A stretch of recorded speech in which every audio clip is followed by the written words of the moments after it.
Avengers டூம்ஸ்டே and secret Wars 2மே இப்போதைக்கு delay ஆயிருச்சு அப்படிங்கிறது உங்களுக்கு தெரியும். பட் சீக்ரெட் வார்ஸ் படத்த பொறுத்தவரைக்கும் அது 2 பார்ட்டா பிரிய போகுது அப்படிங்கிற மாரி ஃபேன்ஸ் தியரைஸ் பண்ணிட்டு வராங்க.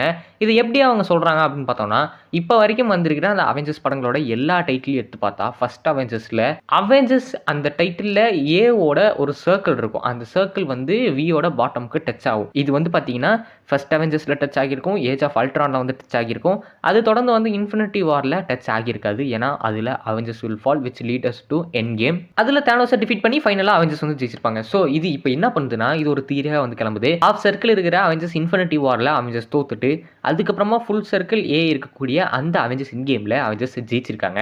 இதே தியரியை கொண்டு வந்து அப்படியே அவெஞ்சர்ஸ் டூம்ஸ்டே அண்ட் சீக்ரெட் வார்ஸ்க்கு அப்ளை பண்ணியிருக்காங்க. அவெஞ்சர்ஸ் டூம்ஸ்டேவோட ஏல அந்த ஏ வந்து வில டச் ஆகியிருக்கும். பட் சீக்ரெட் வார்ஸோட அந்த டைட்டில் டச் ஆகல. அதே மாதிரி பாதியில தான் நிக்குது. சோ சீக்ரெட் வார்ஸ் 2ஆ பிரிஞ்சு ஃபர்ஸ்ட் பார்ட் ஆஃப் சீக்ரெட் வார்ஸ்ல அவெஞ்சர்ஸ் தோத்து, அதுக்கப்புறமா second part of the secret வார்ஸ்ல அவெஞ்சர்ஸ் ஜெயிக்கலாம் அப்படிங்கிற மாதிரி சொல்லிட்டு வராங்க.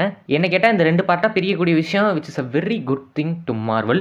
ஏன்னா சீக்ரெட் வார்ஸ் அப்படிங்கிறது மிகப்பெரிய ஒரு ஈவெண்ட், பயங்கரமான ஒரு ஈவெண்ட். அதை ஒரே ஒரு படத்துல சுருக்கி சொல்லணும் அப்படிங்கிறது ரொம்பவே கஷ்டமான விஷயம். இப்படி 2 பார்த்தா சொல்றதுங்கிறது வெரி பெட்டர் திங் நான் நினைக்கிறேன். நீங்க என்ன நினைக்கிறீங்க?